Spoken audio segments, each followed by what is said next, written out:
गोलीकांड नहीं हुआ था झारखंड राज्य में। हमें लगता है कि वो गोलीकांड 2024 में भी हो रहा है, बस थोड़ा सा पैटर्न बदला है। हमें भी अपने घर परिवार को देखने की आवश्यकता थी।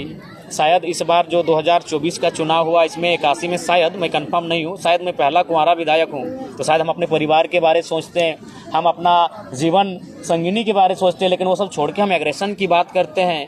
एक युवा विधायक जो पहली बार विधायक बना है, जिसे गाड़ी की सुविधा मिलेगी, जिसे आवास की सुविधा। देखिए, सबसे पहले खरसवां गोलीकांड 1 जनवरी 1948 को शहीद हुए तमाम शहीदों को श्रद्धांजलि अर्पित करते हैं और कहना यही चाहेंगे कि 1948 में ही गोलीकांड नहीं हुआ था झारखंड राज्य में। हमें लगता है कि वो गोलीकांड 2024 में भी हो रहा है, बस थोड़ा सा पैटर्न बदला है। 48 में सामूहिक गोलीकांड हुआ था, 50,000 लोगों को गोलियां चलाई गई थी। आज कहीं 50 लोगों पे लाठियां बरसाई जाती है, कहीं 5, और मामला वही है। खरसवां गोलीकांड को अगर समझना चाहते हैं तो हमें उस समय की परिस्थितियों को समझना होगा कि उस समय खरसवां के आदिवासी मूलवासी अपनी ज़मीन को उड़ीसा में मिलाने देने के पक्ष में नहीं थे, क्योंकि उनसे उनकी ज़मीनों और भाषा को कहीं ना कहीं छेड़छाड़ होता। तो आज भी ज़मीन की लड़ाई झारखंड वासी आज भी लड़ रहे हैं। आज भी जो तमाम उद्योग घराने हैं, तमाम जो खनन के क्षेत्र में कार्य करने वाली कंपनियां हैं, उद्योग स्थापित करने वाली कंपनियां हैं, वो लड़ाई हम आज भी लड़ रहे हैं। बस फ़र्क है कि उस समय गोलियों से हमें मारा जाता था, अब कानून के दांव पेच से मारा जाता है, या प्रशासन की झूठे एफआईआरों से हमें मारा जाता है। परिस्थितियाँ आज भी वही हैं। अब आप कहेंगे कि आप उद्योग के खिलाफ हैं क्या? तो जी नहीं, उद्योग के खिलाफ कोई नहीं है। हमने जो कपड़ा पहना है वो उद्योग के कारण है, हमारे हाथ में जो मोबाइल है वो किसी न किसी कल कारखाना में तैयार हुआ है। हमारा बस यही एक मांग है कि जो लोग रैयत अपनी ज़मीन देते हैं, जो ज़मीन देकर विस्थापित हो जाते हैं, उनको पीढ़ी दर पीढ़ी नौकरी मिलना चाहिए। इसलिए मिलना चाहिए क्योंकि वो ज़मीन उनके पिताजी करते थे, पिताजी से पहले दादाजी करते थे, दादाजी से पहले दादाजी करते थे। तो उस ज़मीन को जब हम उद्योग को दे रहे हैं, उद्योग के घरानों को दे रहे हैं, तो एक नियम ये होना चाहिए कि जब तक वो उद्योग वहाँ खड़ा रहेगा, चाहे वो टाटा रहे, टिस्को रहे, या BCCL रहे, CCL रहे, या कोई कंपनी रहे, जब तक वहाँ उद्योग का और कंपनी का कार्य होगा, तब तक 3rd और 4th ग्रेड की नौकरी ज़मीन देने वाले रैयत परिवार को मिलना चाहिए। दादा, जो खरसवां गोलीकांड हुआ, इस गोलीकांड के जो शहीद हुए, जो सपनों का झारखंड सोचा गया था, वो कहाँ तक हद तक? नहीं, बिल्कुल नहीं। हमें लगता है 1% भी अगर पूरा हुआ हो तो खरसवां गोलीकांड बिल्कुल वो सपना आज भी अधूरा है। जिस उम्मीद के साथ झारखंड के लोगों ने शहादत दिया है, शहादत देने का ही मतलब था सुशासन की व्यवस्था।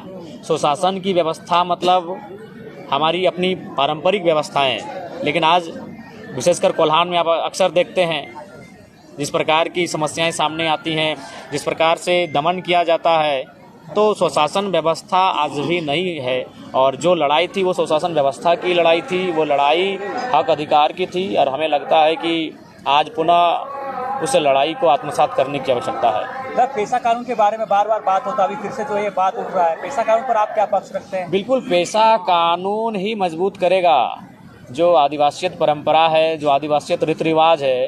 पेशा कानून का जितना कड़ाई से, जितना मजबूती से अनुपालन होगा, उतनी ही आदिवासियत का संरक्षण होगा। और नहीं तो आज देख सकते हैं, रांची एक समय आदिवासियों की CNT ज़मीन हुआ करती थी, आज वहाँ आदिवासी नग्न हो गए।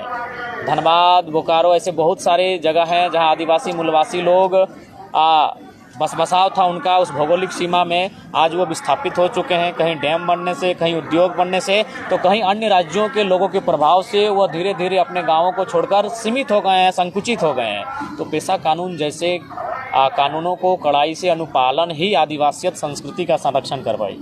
दादा, आपका एग्रेसिव को लेकर के पूरा झारखंड में चर्चा चल रहा है, इस विषय की क्या कहना? देखिए, हमें लगता है कि एग्रेशन आवश्यक है झारखंड के लिए।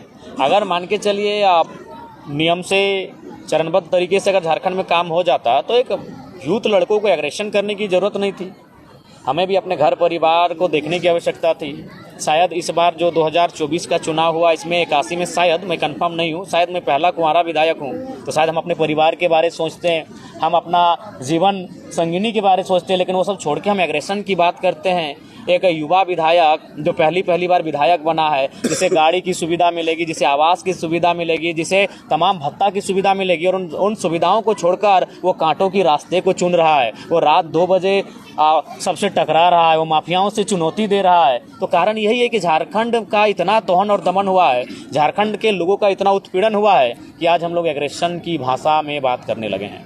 तो जिस तरह बीसीएल वहाँ पे बीसीएल से जो लोग परेशान है, यहाँ पे टाटा स्टील बिल्कुल हर जगह, धनबाद की बात करें तो बीसीसीएल से, अगर बोकारो की बात करें, रामगढ़ की बात करें तो सीसीएल से, और जमशेदपुर की बात करें, सरायकेला की बात करें तो जो तमाम उद्योग हैं, चाहे टिस्को रहे, टाटा रहे, उषा मार्टिन रहे, और जो कंपनियां हैं, ये सत्य है। रांची जाएंगे तो एचईसी से, हिंडाल्को से। ये वास्तविकता है कि जमीन उन्होंने हमारा लिया, लेकिन नियोजन उन्होंने प्रदेश के लोगों को दिया। और ज़मीन भी अब सहूलियत से कहाँ ले रहे हैं, ज़मीन तो डीएसपी साहब को बगल में खड़ा करके, थानेदार को बगल में खड़ा करके, लाठी के दम पे लठेत खड़ा करके अब ज़मीन ले रहे हैं। इसीलिए मैं विरोध कर रहा हूँ ना, मैं उद्योग का विरोधी नहीं हूँ, मैं उनकी उस क्रिया का विरोधी हूँ, मैं उनके उस व्यवहार का विरोधी हूँ, मैं उनके उस तरीके का विरोधी हूँ। ज़मीन आप लेना है, ज़मीन उद्योग कहाँ लगना चाहिए, जहाँ बस बसाव कम हो। अभी देखिए जादूगोड़ा का मामला, 7 गांवों की सर्वे रिपोर्ट क्या कहती है कि जो वहाँ यूरेनियम का खनन होता है, उसके रेडिएशन से मानव जीवन में इतना प्रभाव पड़ा है कि 47% यानी 100 में 47 महिलाएं माँ नहीं बन सकती है। माँ बनने के लिए उसके अंदर एक क्षमता जो होती है, उस क्षमता को ही खो चुकी हैं। 100 में 47 यानी 50%, आधा मान के चलिए, आधा महिलाएं माँ ही नहीं बन पाएंगी। और एक महिला जो माँ बनी थी, कोई आदिवासी महिला है, नाम उसका एग्जैक्ट याद नहीं आ रहा, 6 बच्चे उसका मुर्दा पैदा हुए। तो मेरा कहना है कि उद्योग कहाँ लगे, उद्योग वहाँ लगे जहाँ मानव जीवन प्रभावित ना हो, जहाँ पर्यावरण प्रभावित ना हो, जहाँ वन्य जीव प्रभावित ना हो। उद्योग किसी लगाए ना, किसी बंजर भूमि में लगाइए। मानव जीवन को प्रभावित करके, पर्यावरण को प्रभावित करके कौन सा मुनाफा आप कमाएंगे, कौन सा इसीलिए उद्योग का कोई विरोधी नहीं है। उनका जो व्यवहार है झारखंडियों के साथ, उस व्यवहार का विरोधी है। जयराम जी, नया साल आ गया है, किस तरह से आगे अपनी पार्टी को लेकर आप अपने काम किस तरह से करिएगा? क्या देखिए, हम लोग नितांत अपने कर्मों पे फोकस करेंगे। अगर हमारा कर्म सार्थक रहेगा तो लोग जुड़ेंगे। हम लोग वो ये कैंप माने बाकी लोग राजनीतिक पार्टियों की तरह जिस प्रकार लोग जोड़ते हैं, उस व्यवहार से हम लोग नहीं जोड़ेंगे। हम अपना कर्म पे केंद्रित करेंगे। ब्लॉक का मामला रहेगा, हम लोग ब्लॉक में आवाज़ बुलंद करेंगे। जिला का मामला रहेगा, हम लोग जिला में आवाज़ बुलंद करेंगे। विस्थापन का मामला रहेगा, हम लोग विस्थापन पे बात करेंगे। और लोगों को यदि लगेगा कि हमारी लड़ाई सार्थक है, हमसे जुड़ेंगे, नहीं लगेगा नहीं जुड़ेंगे। तो जिस तरह गुजरात मॉडल के दम पर पीएम नरेंद्र मोदी जी पीएम बने, क्या डुमरी मॉडल वो देखने को मिलेगा 5 साल का? क्या आप लोग का फोरकास्ट है? डुमरी मॉडल बिल्कुल देखने को मिलेगा, और उसके लिए हम लोग बहुत सारी योजनाओं को बेहतर सिस्टमेटिक तरीके से लाने के लिए चरणबद्ध हैं। और बिल्कुल डुमरी मॉडल को हम लोग आने वाले 5 सालों में झारखंड में एक एग्जाम्पल के तौर पे प्रस्तुत करेंगे। जयराम जी, डेट बदल जा रहा है, कैलेंडर बदल जा रहा है, लेकिन रोजगार की मुद्दा वही है, स्टूडेंट वही सड़कों पे है अभी भी।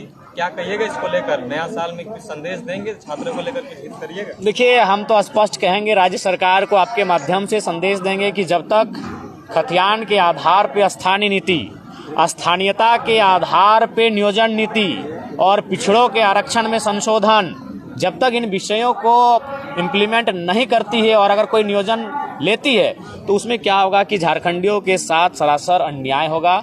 तो इसलिए राज्य सरकार को हम आपके माध्यम से खरसवां की इस पावन धरती से, खरसवां की इस ऐतिहासिक धरती से संदेश देंगे, बिना स्थानीयता के कोई भी नियोजन ना लें। अगर बिना स्थानीयता के आप नियोजन लेंगे तो वहाँ झारखंड के लोग कम और गैर झारखंड के लोग ज़्यादा भरे हुए दिखेंगे। न पैसे के लोभ से जिस तरह इस बार सत्ता बना, 2100 रुपया गोगो की बात हुई, मैया सम्मान की बात हुई, और कहीं ना कहीं ये कन्वर्ट भी हुआ वोटों में। तो ये 5 साल में क्या देखते हैं कि लोग वही 2500 या 3000 में सीमित रह जाएंगे, या फिर अपने इच्छाएं को? देखिए, अब वास्तविकता यही है। एक हिटलर ने एक उदाहरण दिया था एक मुर्गे का। उस मुर्गे के सारे पंखों को नोचकर उसे टकला कर दिया था, और फिर मुर्गे को कुछ दूरी पे रख दिया और 2-4-3-4 दाना देने लगा। वो मुर्गा स्वतः उसके चरणों में आके बैठ गया। तो हिटलर ने संसद में फिर कहा कि जनता का इसी तरह हस्त्र बना के रखना चाहिए, उन्हें पूरे 5 साल मुद्दों से भटका के रखना चाहिए और अंतिम समय कुछ दाने उन्हें चुगाना चाहिए। तो वही हाल होता है, क्योंकि झारखंड की जनता को इतना निचोड़ा गया है कि उन्हें जिंदा रहना ही विकास समझ में आता है। देखिए, मैं पुनः कहूँगा, मैया सम्मान, अगर नारी सम्मान की बात है तो अच्छी बात है। मैं आज फिर तर्क दूंगा, 45 से 50 वर्ष की जो महिलाएं हैं उससे ऊपर जो है उनको आप ये सम्मान दें। लेकिन अगर आप 18-20 साल की बालिकाओं को सम्मान देते हैं तो उस मेहनत के साथ 2000 रुपये जो कमा रहे हैं उनको एक धक्का लगेगा। आप किसी को फ्री में अगर 2000-2500 रुपये देते हैं और जो लोग अपना हाड़तोड़ मेहनत के साथ जो युवा 2000-2500 रुपये दिन मैंने महीना का कमा पाते हैं, उनकी मानसिकता को डैमेज करेगा। ठीक है, थैंक यू।